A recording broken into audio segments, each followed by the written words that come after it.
Congratulations, everyone. We have a huge audience here. We're really excited. I'm going to begin the conversation with some simple questions for Ruby, maybe. Ruby, can you tell us the origin of this documentary project? And I understand that you weren't even planning to make this film. Yeah, actually, the Alpha Creation Foundation, I know them for a couple of years, and they want to do a documentary project. And then about in 2013, they decided to fund a musical, and they asked me to do a making of the musical. And I said, I'm not really interested in doing the making of. So I suggest to them hiring the high school student. You see the high school student, there were 6 of them, 2 of them drop out, and they end up we have 4 very good high school students helping to shoot. And then when I went to the rehearsal of the Ebenezer School rehearsal, and I met Zilok, the main character, and I was really touched by him and their singing. So after thinking for a while, decided to do the film with actually the persuasion of my husband. He really encouraged me to take on the film. Oh, great. And we see that a lot of people participated in the musical. How did you identify the key participants, the key subjects? And how did you persuade them to participate and even involving their families sometimes? Actually, the Abok, the bad boy, and then Zilok. It's not very bad, actually. It's not. I mean, I think in Hong Kong standard, he's quite bad, but I think here, well, it's like nothing. So we have, before actually in the musical, these principals, they were very cooperative with the foundation, and they actually went through a series of audition, and the principal recommended the students to participate, and they went through a couple of auditions. So we kind of knew this background story a bit, and Abok and a few students. So I know that there are 2 of them would be my main character. The other ones I really was discovering while I was shooting.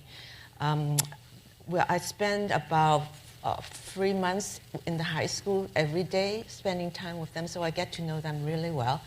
It's very enjoyable because it's like going back to high school again. So anyway, it's really a discovery process. And I have to say, though, the film was shot by almost 12 people, about 20-something cameras. So you see there's a lot of different footages.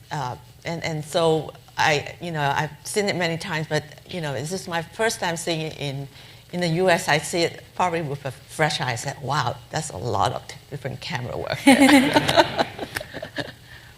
Well, Sio Fan, Coby, welcome to New York.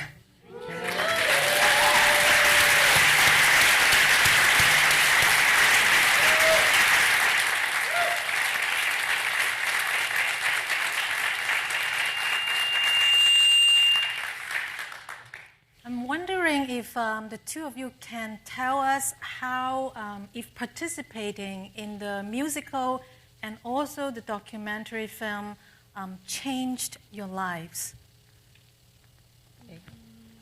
Who will go first? Okay, I'll go first. Or you want? Sio Fan, go. Yeah. First of, I think the most important changes is my mother. At first, yes, because when I started to take part in the musical, she's really opposed, and we have always argued because she wants me to spend more time on academic. And when the teachers invited her to watch the musical, I really surprised that she's agree and appreciate my performance, and so she's still now not actually agree I take part in a lot of activities, but she respects me.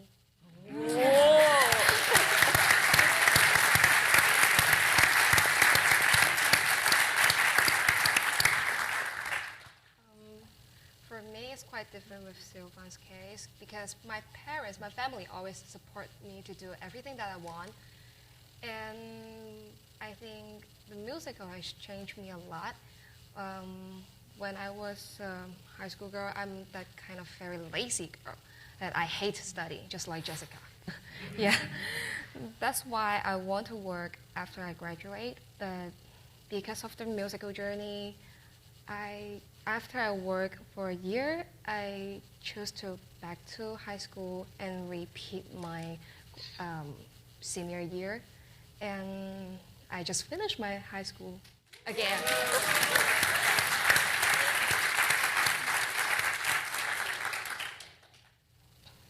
And she's actually studying in public relations. Yeah, public relations and advertising. Yes. And you are going toward an associate degree. Yeah. Excellent.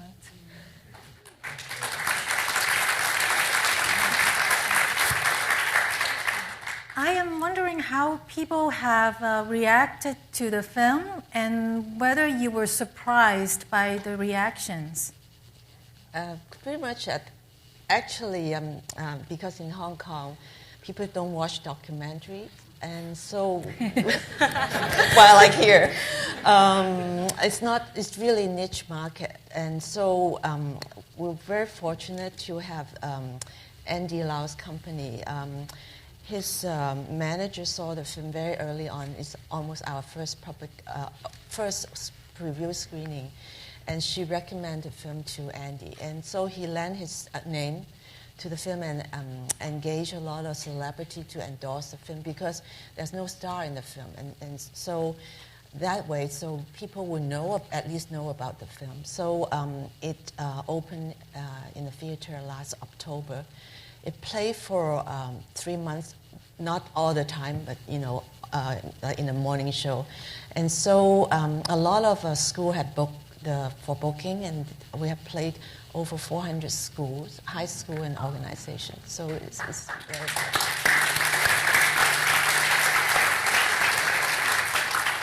And Sio Fan and Coby, how was it like for you to hear from the audience, and were you surprised at all how they felt?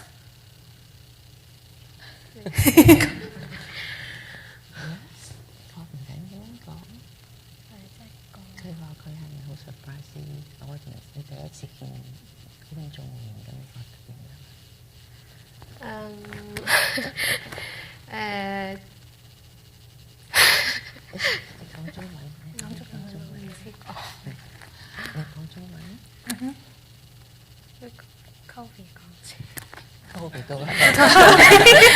Okay. Can I speak in Chinese? Yes. 仲記得第一次去一個類似分享會啦，咁都係即係有啲觀眾睇完之後，我哋去分享啦。咁我記得大家都好，我記得好多人喊啦，第一樣嘢係好多觀眾喊到收唔到聲。跟住我仲記得完埋 Q&A， 跟住出到去門口嘅時候，有啲都仲喊住咁出嚟。Let me translate this one. I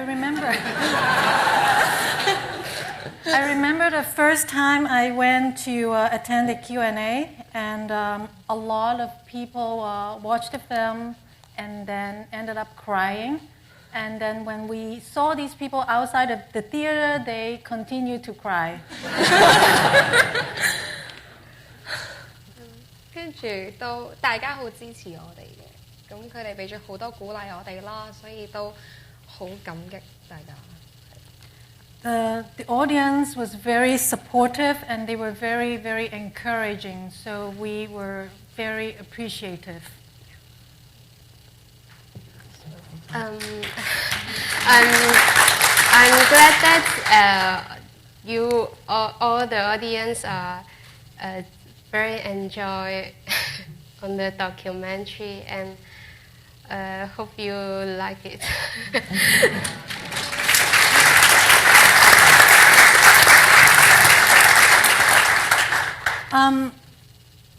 Coby is now studying toward an associate degree. I want to know what Sio Fan is doing right now. Are you in school?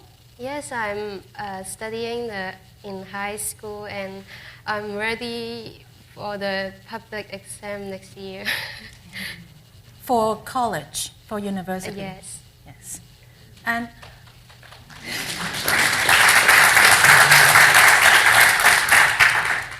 what are your dreams? What do you want to do in the future?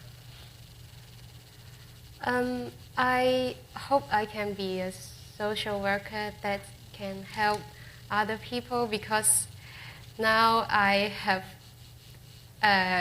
been helped by others. So I hope I can.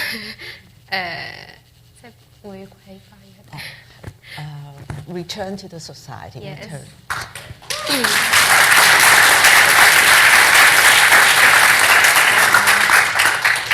For me, I just want to keep being keep singing and dancing because I really love it.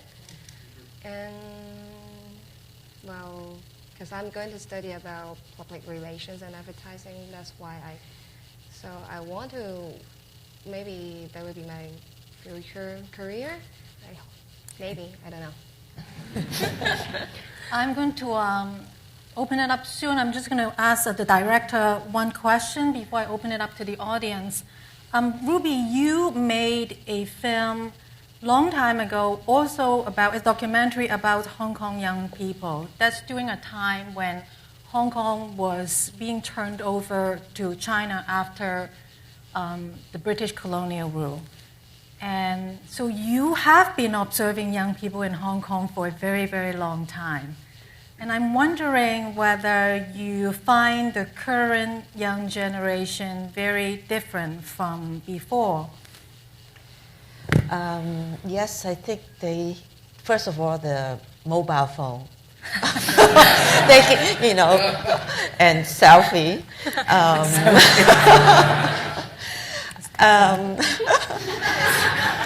Attention span, all those things that's new now with the new generation. And I think the most, really the main difference is that after the return of Hong Kong, I think people are more conscious, the young people are more conscious of their identity. And the relationship with mainland China have certainly changed. I remember in Citizen Hong Kong, I interviewed a new immigrant. She's a recent immigrant, and I can interview the parents. There's no problem. She's happy to cooperate.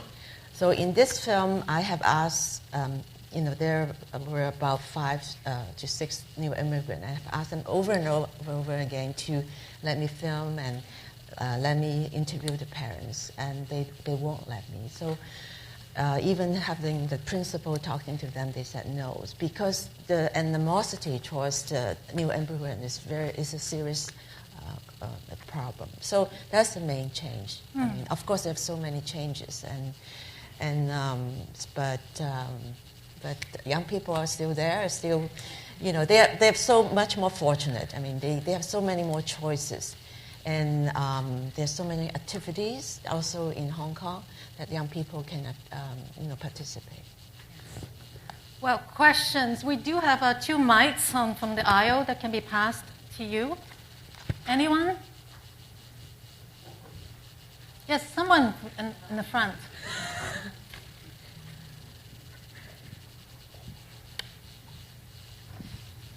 So do the 2 of you hope to continue to do some singing and performing?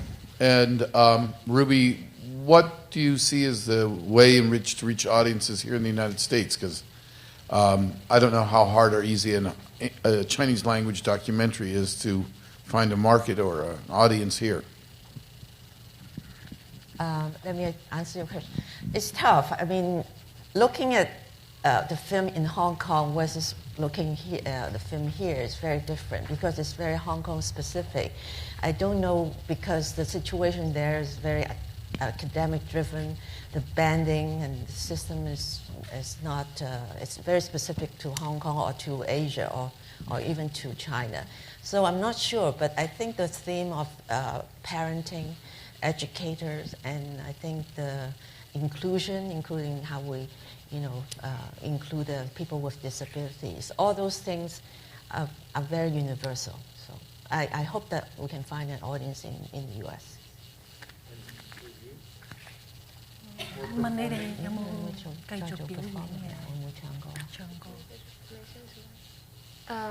Yes, but only for because after a musical there is a sponsor that give me money that I can continue. I can start my singing lesson, and there is teacher to teach me singing. So I will continue the performance, but not for a job. She's a social worker. For me, yes, I still have my singing class and dancing class now, and actually, me and the cast of The Awakening, we are going to have a show on 26th of July this month. So in Hong Kong, Standing Market. So we are going to perform some songs. Yeah. So she wants to fly back like tomorrow evening, in the morning, so that she can join the other people doing an afternoon performance at the Stanley Bay at the beach. So her heart is really into singing. Yes, over there. Thank you so much for this film, especially coming at a time in the United States where so many arts programs are getting cut. And there's a lot of funding in nonprofit arts organizations that are also getting cut. So when you see this film, there's a lot of emphasis on the fact that arts is redemptive. It can change people's lives. So I'd really like to thank you so much, even if it is a Chinese language film and specific to Hong Kong. The United States needs to show this film everywhere. Because it is a persuasive argument for the arts to flourish in educational institutions, in nonprofit organizations like the Asia Society, where the funding is severely cut, and ardent people are really striving for it to continue. So that is my comment. Thank you so much. Thank you.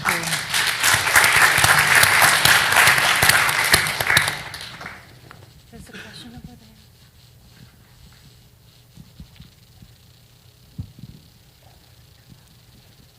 I want to also thank you for coming here, and I'm amazed you're going to go back tomorrow. Is it?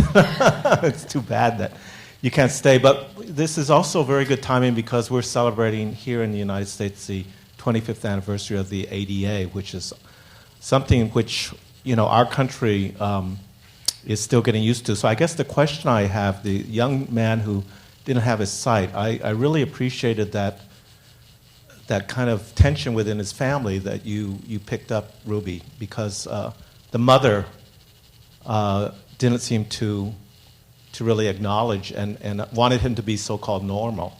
And I guess the question is in terms of how people in Hong Kong look at people with disabilities.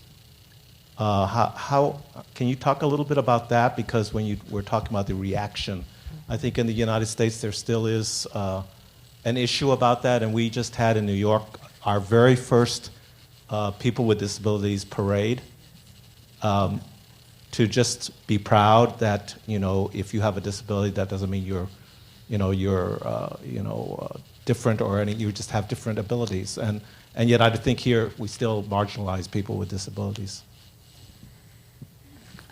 I think in the Asian family, having a child with disability still very looked upon as shameful. So that's why the mother, G-Lock mother reaction, really don't want to tell her relative, her friends. Actually, it took me about 9 months to really convince her to sign a release form and actually allow this film to be shown, because without her, release, we can't, show G-Lock's story. But I took the chance to film him because, maybe I can, as a souvenir for his 6 months of training. But I was able to talk to her and the teachers, and they're very supportive. In terms of social service, I think in Hong Kong, because it's a small city with only less than 8 million people, there's a lot of services for the disabilities. Like, for example, Sio Fan School have a special teacher taking care of her, having her homework translated into Braille, and have her just do the homework. So, but in terms of stigma against people with disabilities, certainly very, very much not. People just don't want to, for example, people with visually impaired. There's some certain stigma about, like G-Lock mother won't allow him to use the stick because it's a stigma. So it's still, very much in the society. But I will let Sio Fan talk about, more about her own experience. 佢問嗰啲對啲失明人士有乜嘢即係歧視啊咁樣。I just share some experience, such as when I walking in the streets, there is some people ask me, "Oh, you are blind. You are so poor." Actually, I don't think so. I think blindness is a challenge, and I can learn that I can stay strong when I face difficulties. Also, I think my mother, at first, she's really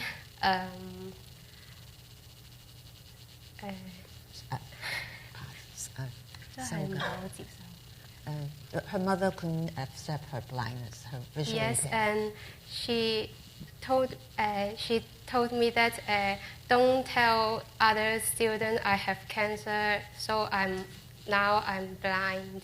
And actually, I don't think this is a shame. Yes.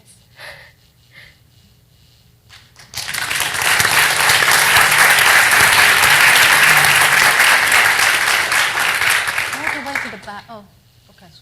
Yes, I want to thank you first for that original comment when you mentioned being bad in Hong Kong may not be the same as being bad in the U.S. But nevertheless, my very first thought after seeing this is, oh, wow, I wish I could show this to my students. I'm not a teacher. I'm a photographer, filmmaker. But I volunteer in the alternative schools. These are kids who've already been kicked out of the public school. This is their last chance before going to jail. And my thought wasn't, wow, they need to learn Hong Kong. My thought was they would understand these students' stories. They can identify directly with being in situations of low expectations. And they probably would cry too. I'm not good with emotional stuff, but I end up crying. And so I wish there were some way there could be, regardless of the Hong Kong specificity there, the universal has been achieved in this story. Because like I say, my reflex was I wasn't even thinking Hong Kong, I'm thinking about your experiences as a student. And so to cut short, I wish there was some way you could get in the schools of the United States and have this move around, at least in New York City. I work directly with some here, and so I would love for them to see it. Thank you. And in the back? If you give me indulge, two questions. Have you or the boys developed a fan club as a result of the film? And secondly, What's the state of social services within the schools regarding with psychologists and social workers in dealing with disruptive students in Hong Kong schools? Well, in terms of fan club, Zilog being recognized on the street, and actually people want to take picture with him.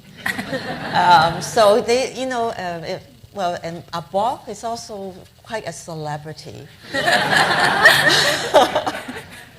And I don't know about Coby. Okay. Sio Fan, two people stop her in the street, right? Yes, and they always ask me to take photo, and they ask me, "Are you come from my voice?" Yes. Well, so they actually these young people are very quite popular actually. In terms of social service, well, Hong Kong has, I think they spend 40% of their budget on education. So that's a lot of resources for school, for primary school to high school to to university. So they don't necessarily name psychologists. They call it counselor because in Chinese society they don't want people to see a psychology or it's again they try to avoid it. So they have a group counselor at the Ebenezer School talking about each student's cases very closely. And they only have about 68 students in the school, so they can, there's a lot of resources for them. So I think Sio Fan can talk a bit more about how the school, Ebenezer School, support you in terms of homework and all those stuff. 心肝成日好多功課啊，同埋先生俾你啲功課咧點變做點字啦，係咪啊？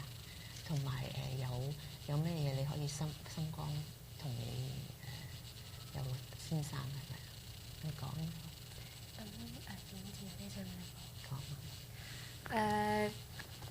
In school, there is a resources teacher from the Ebenezer School to help us to translate all the exam papers or homework into Braille so that we can use when we're doing the exam or homework. And also there is the resources teacher to talk with us for once a week.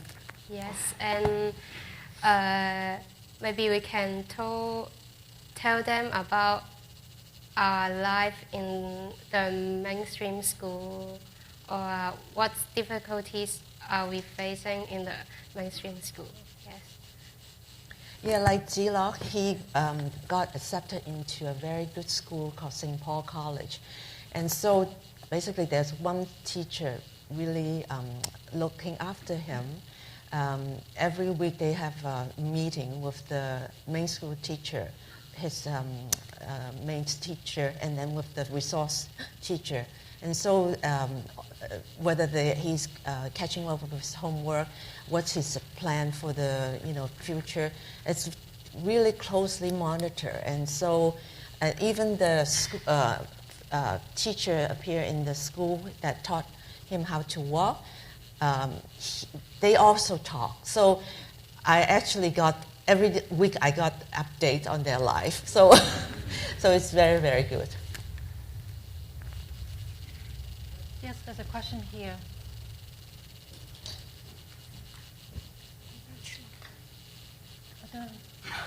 In the green shirt, that same row you're in, yeah.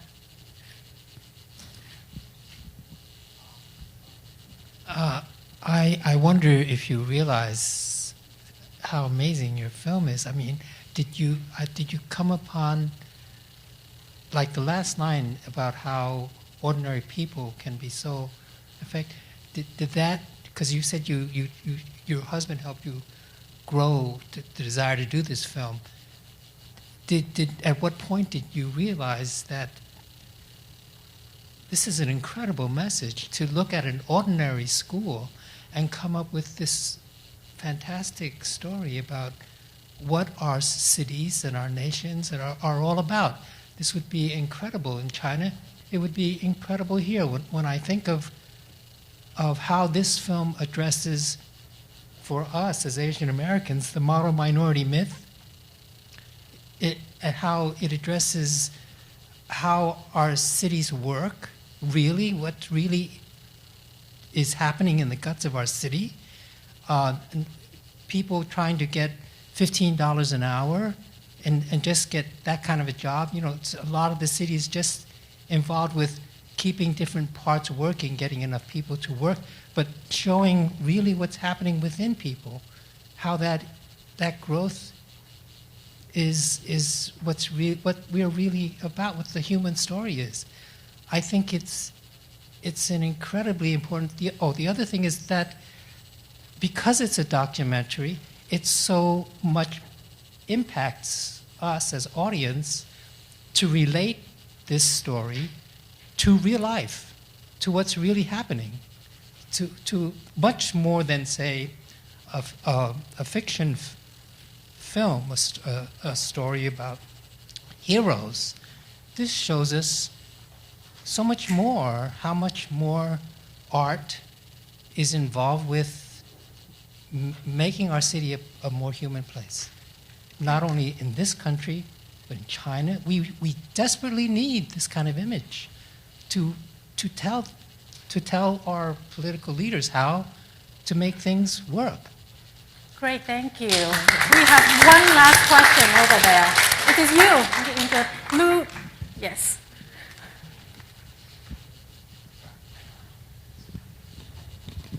Thank you. Again, thanks for the film. It was amazing. This is my first time at an event like this. I just wanted to say one of the lines towards the end of the film where the young boy says, even though he doesn't have his eyesight, he still has life, and just how matter of fact his disability was so powerful, and that's what I liked about the film, is that there was so much humor, and so like even though you're watching something so powerful and so deep and meaningful, there's still a lightness to it, and I was wondering if the humor was received the same way in Hong Kong as it was here in this audience, because I thought that there was very powerful reception when it came to the lightness of the film.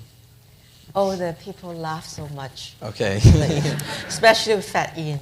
He's a clown, but he's still, he still is what he is.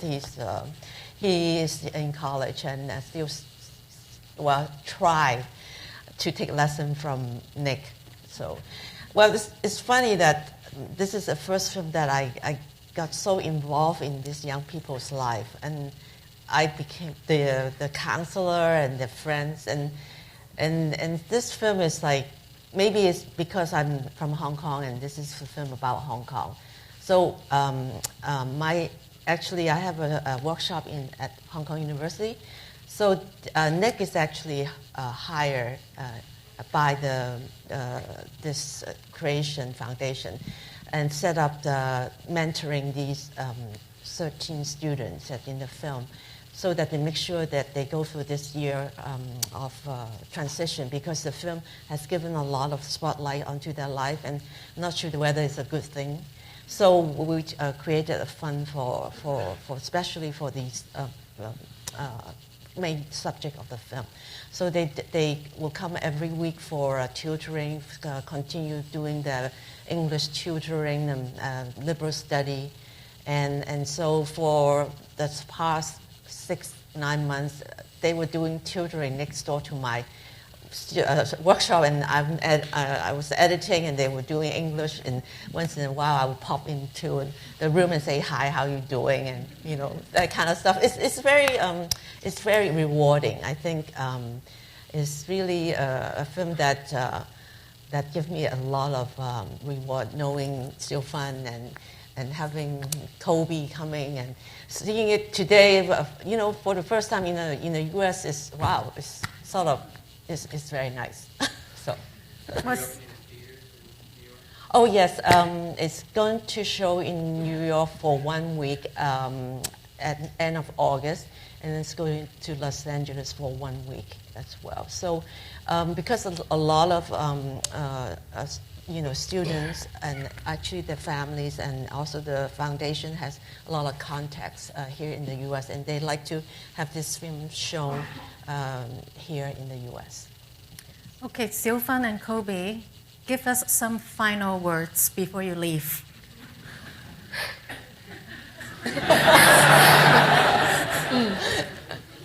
Like what? Anything. About your 1 week in New York, maybe? God, I have to think how to. Where's the best food? Good question. The food in New York is very delicious. Okay. I love New York. It's a very nice place. And I think I will visit US soon. I hope I can. Oh, yeah. And I love Broadway. Okay. Sio Fan?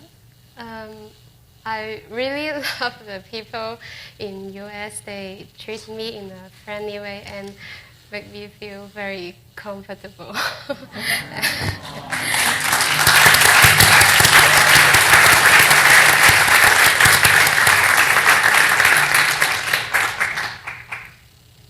Well, guys, thank you so much. You can continue to talk to them upstairs in the reception.